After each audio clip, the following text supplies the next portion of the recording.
He came home early expecting a quiet evening. But what he saw in the kitchen shattered everything. His wife. His mother. And a secret so dark, it could destroy their entire world. Was it betrayal, or a desperate cry for help? Stay with me, because the truth will twist your heart in ways you never saw coming.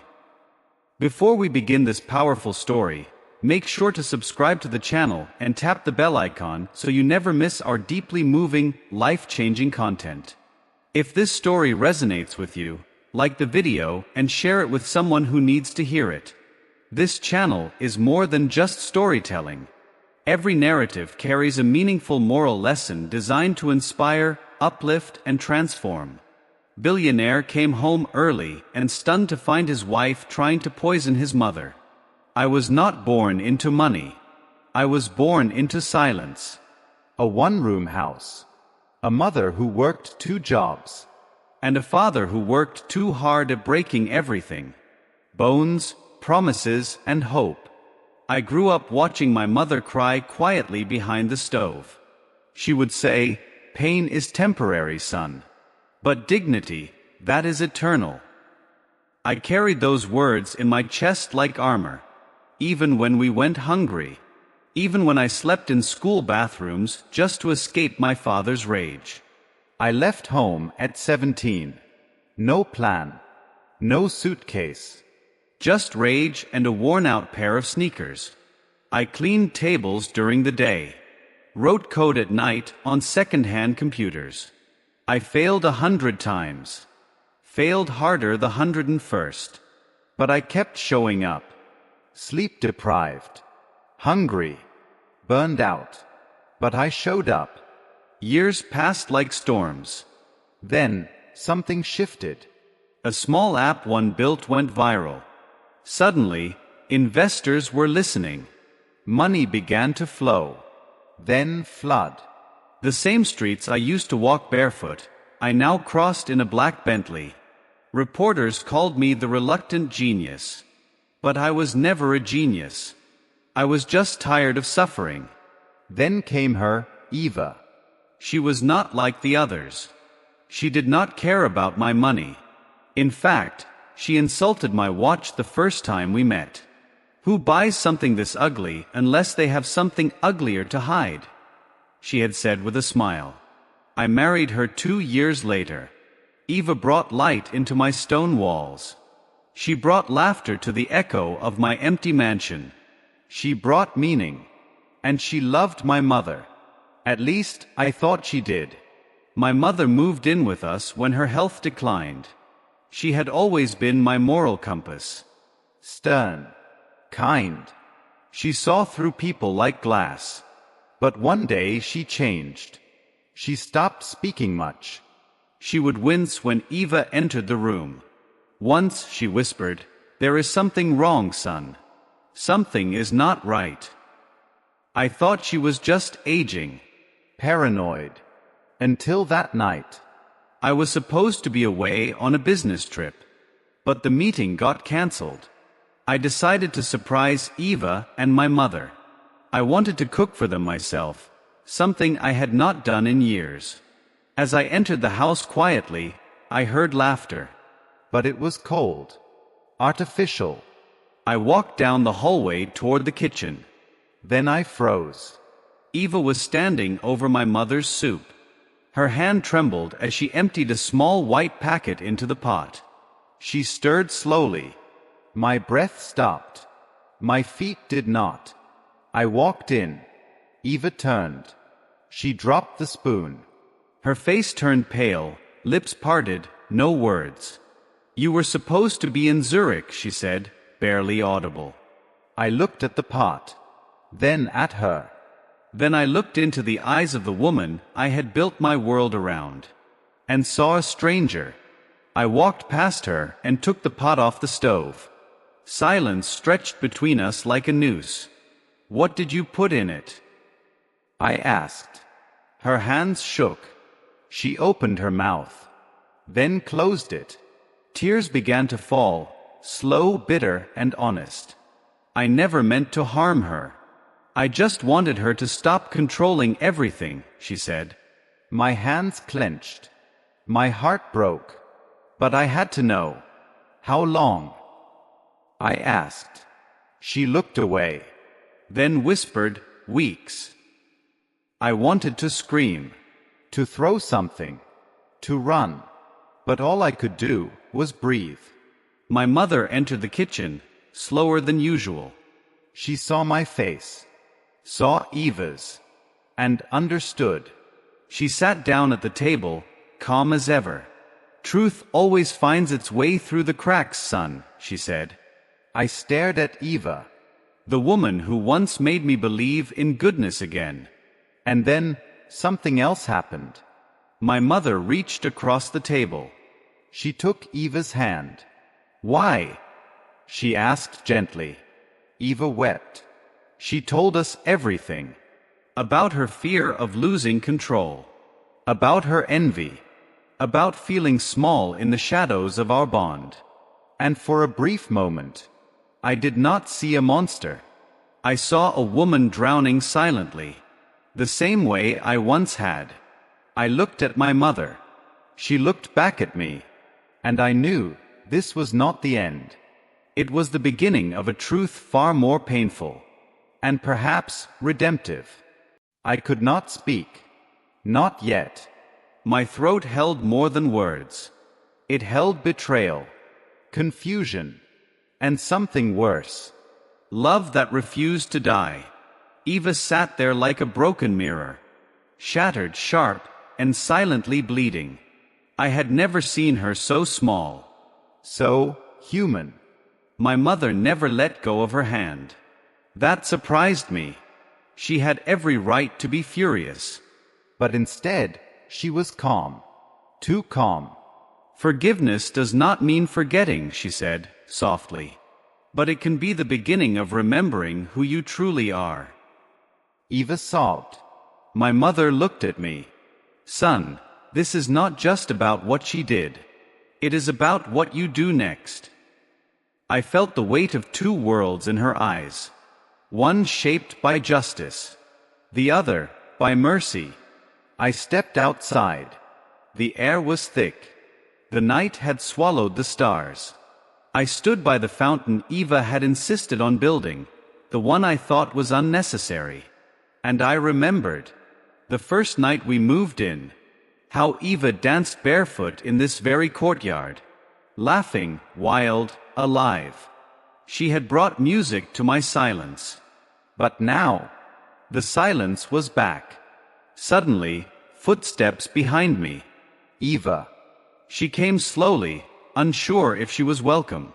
She did not speak. Only stood beside me. Then, in a trembling voice. I was not trying to kill her.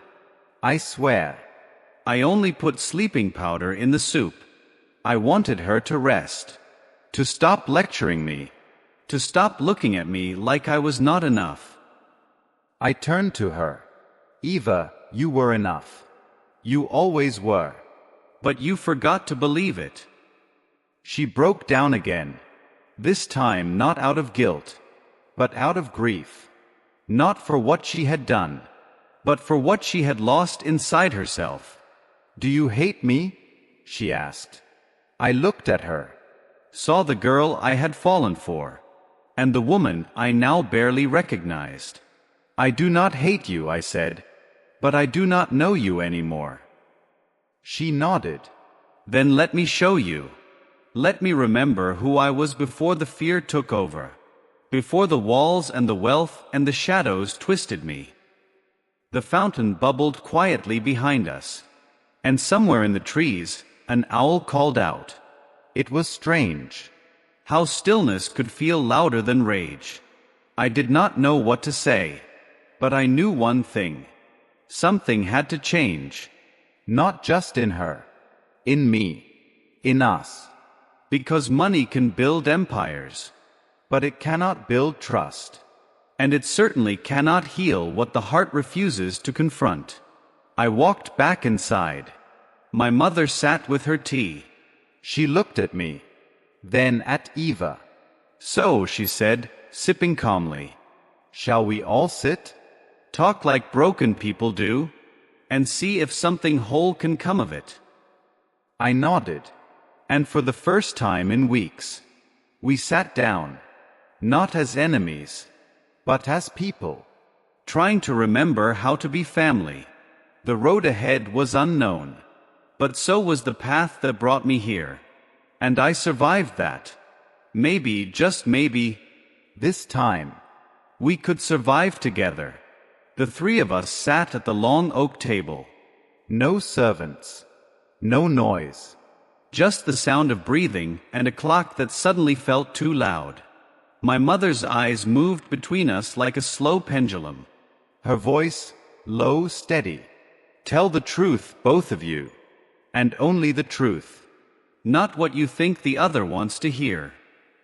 Eva folded her hands in her lap. She looked at me first, then away. I was jealous, she began, of your bond with her. Of how she looked at you like you were still her little boy. Like I was an outsider, even in my own home. She paused. Tears slipped down her cheeks, but she did not wipe them. I felt invisible. And instead of asking for help, I turned bitter. I started seeing your mother as a threat, not a gift. She finally looked up. Her eyes searched mine. I know what I did was wrong. But I want to make it right, even if it takes the rest of my life. My mother's gaze softened, but she said nothing yet. I took a breath. Eva, I failed you too. I saw you fading. I saw the way your smile changed, how your laughter sounded different. But I told myself you would be fine, that you were just adjusting to wealth, to pressure. I leaned forward. I buried myself in work because it made me feel in control. Because every time I came home, I was afraid. Afraid of not being enough for you. Afraid of becoming my father. My voice cracked. I did not care. I never wanted a perfect wife. I just wanted you. Raw, real, flawed.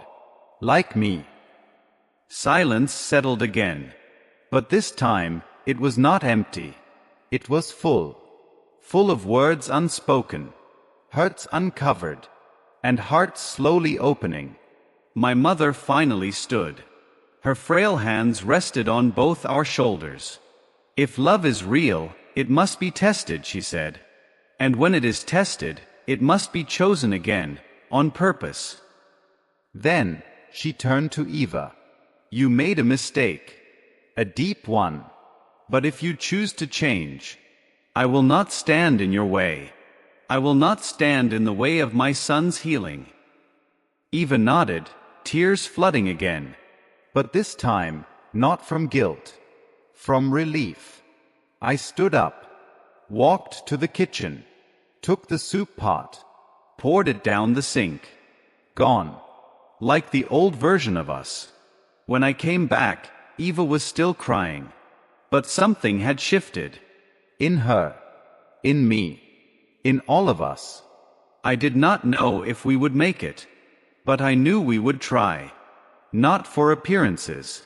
Not for forgiveness. But for truth. The next morning, Eva woke before me. She was sitting by my mother's bedside, holding her hand, reading from a worn book of poetry.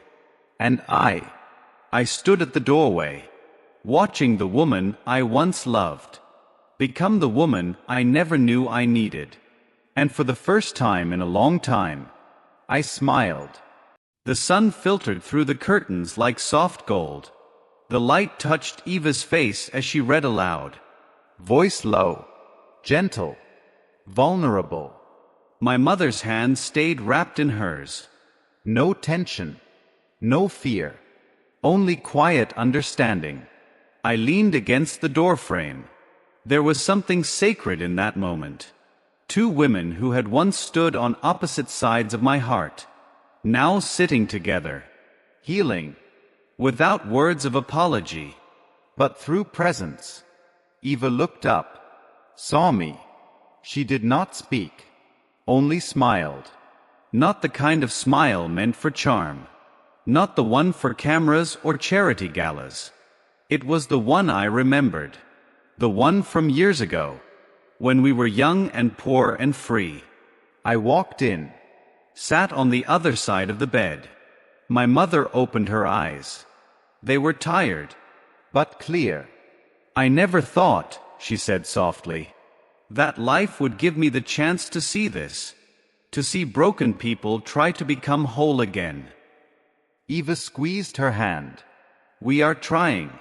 For him. And for you. I took her other hand. And for ourselves. We sat like that for a long while. In silence.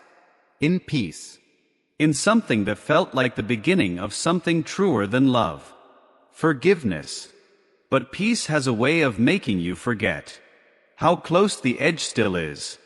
Later that day, I went to my office to make some calls. To cancel meetings. Postpone trips. Pause the endless machine I had built around my life. I picked up a photo from the shelf. Eva and me on our wedding day. She wore red, not white. Said she never liked blending in. I smiled at the memory. And then, my phone buzzed. Unknown number. I let it ring. Then again. This time, I answered. Mr. Zahir? The voice was unfamiliar. I am calling from Willow Creek Pharmacy. Just a confirmation. Are you still picking up the refills of pentobarbital under your wife's name? My fingers tightened around the phone. What did you say? The man hesitated. Pentobarbital. Sleeping agent. Very restricted. Your wife has picked it up for weeks. We just wanted to confirm, this is still authorized. My throat went dry. I ended the call. The air in the room suddenly felt colder. Eva said she had only put sleeping powder in the soup. But pentobarbital? That was not mild. That was lethal. I stood there frozen. The photo frame still in my hand. Outside the door, I heard laughter. My mother's, followed by Eva's. It sounded real. It sounded safe. But now, I did not know what to believe anymore. Was I watching a woman rebuild herself? Or play a longer game? Was I healing? Or being led to something worse? I stepped out of the office, masking my face. Whatever was true, I needed to know all of it. Not later. Now. I walked back into the living room. Eva was helping my mother with a blanket, tucking it gently beneath her legs. My mother looked comfortable, peaceful. Eva turned and smiled at me. The same soft smile from earlier that morning. But now, it felt different. My heart wanted to believe her. My mind was screaming questions.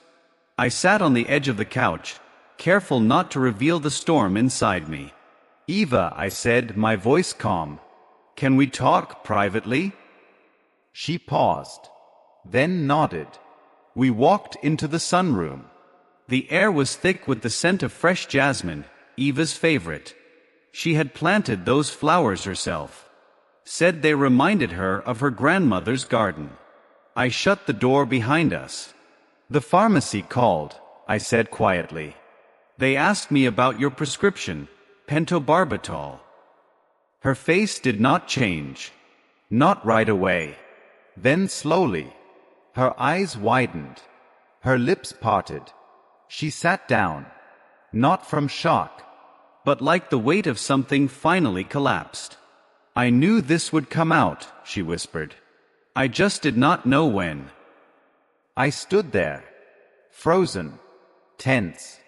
You said it was just sleeping powder. It was. At first. She looked up at me. I bought the pentobarbital because I was scared. Scared of losing everything. Scared of being pushed out of your life. But I never used it. Never even opened the bottle. Why would you even buy it, Eva? Because I was drowning. and I did not know how to ask for help. And part of me, A small, ugly, desperate part, thought if your mother was gone, I would finally have you back. completely. I sat across from her, My heart breaking in new, unfamiliar ways. And did you ever plan to go through with it? She shook her head slowly. No. The day I stood in that kitchen with that packet in my hand, I looked at your mother's photograph above the sink. And I saw her eyes. Your eyes. And I realized, if I did this, I would never forgive myself. I would lose you anyway. Not because she was gone, But because the person you loved would no longer exist. Tears ran down her cheeks. I threw the bottle away that night, buried it in the woods behind the greenhouse. I wanted to forget I ever bought it. I stared at her, searching, measuring. Could a person admit something so dark And still mean well? Why did you never tell me? Because I was ashamed. And because by the time I found the courage, you started smiling again, and I could not bear to ruin that. She reached for my hand. I let her take it. For a moment. You deserve to hate me, she said, but I want to earn your trust again. Not through words. Through actions. Every day. If you let me. I pulled my hand away, not out of anger, Out of fear. out of love that had nowhere to stand. I do not know what to do, Eva, I said. But I know one thing. I need the truth. All of it. Every corner. No more secrets. She nodded slowly. Then come with me. Where? To the greenhouse. I want you to see where I buried that bottle. I want to dig it up together, so you know it is real. And so I can let it go. In front of you. I stared at her for a long moment. Then I stood. And followed. Because sometimes Truth must be unearthed with your own hands, before it can set anyone free. The path to the greenhouse was silent. Only the crunch of gravel underfoot. Even the wind held its breath. Eva walked slightly ahead, her shoulders squared. But I could see the tension in her neck. The kind that comes from dragging guilt too long. The greenhouse stood at the edge of the property. Steel and glass. Once a symbol of peace. Now, something else entirely. She opened the door. The air inside was damp, rich with soil and memory. The scent of basil, lavender, and regret hung thick in the air. We walked past rows of orchids. She stopped near a small corner, where the glass panes were fogged from within. Here, she said, pointing to the patch of dirt near the base of a lemon tree. This is where I buried it. She picked up a trowel, handed it to me. I hesitated, then took it. The soil gave way easily. Dark, damp, Layer by layer. Like peeling back the past. 10 minutes passed. No words. Only breath. Only digging. Then, I hit something. Plastic. A small sealed container. I pulled it out. My heart raced. Fingers numb. I opened it. Inside, a prescription bottle. Sealed. Untouched. Labeled, Eva Zahir. Pentobarbital sodium. High dosage. Not for refill. I stared at it. Felt the chill creep into my spine. She was telling the truth.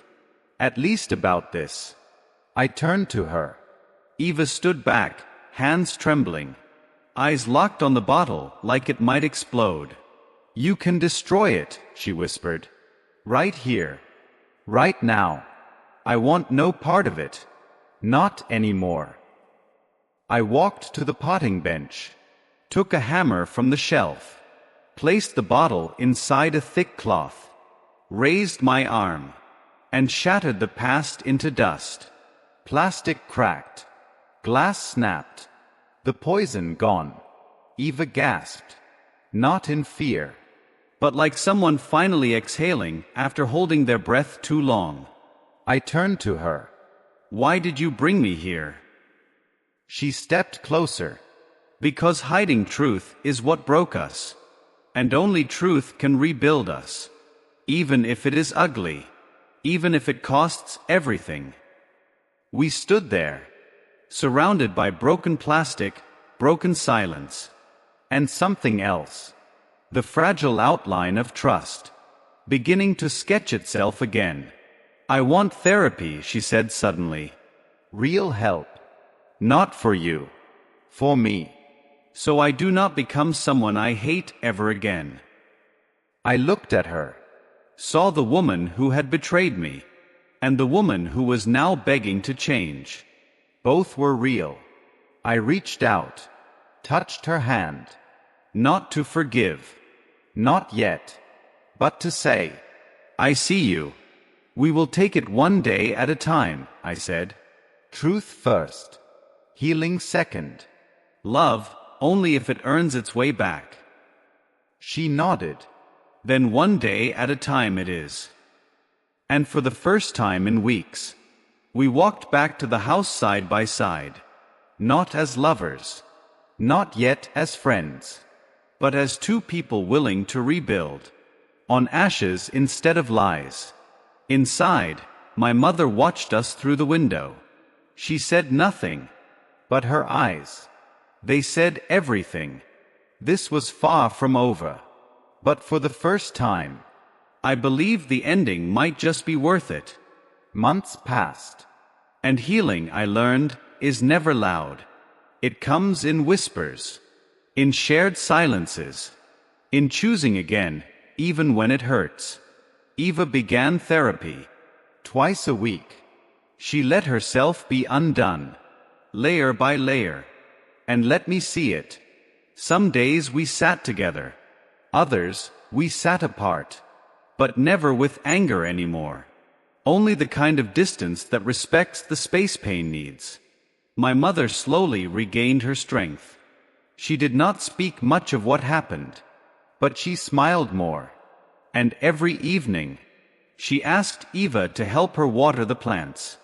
Not because she forgot, but because she forgave. One evening, as the sun dipped low, Eva stood beside me on the terrace. She looked out at the hills, her voice calm. I do not know if you will ever love me again. And I will never ask you to.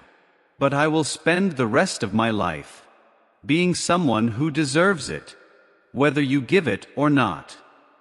I looked at her, and for the first time in a long time, I felt peace. Not because the pain was gone, but because we had chosen truth. Together. Moral of the story. Love without honesty is a house without foundation. It may stand for a while, but it will crumble under the weight of silence. Redemption is never found in perfection. It is found in owning your worst moments and walking forward with humility, one honest step at a time. Forgiveness is not weakness. It is the greatest form of strength.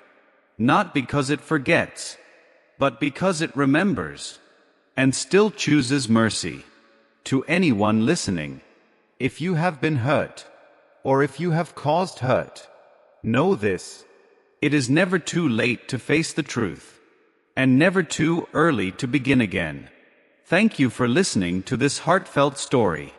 If it moved you, share it, comment below, and let someone know. You are never alone.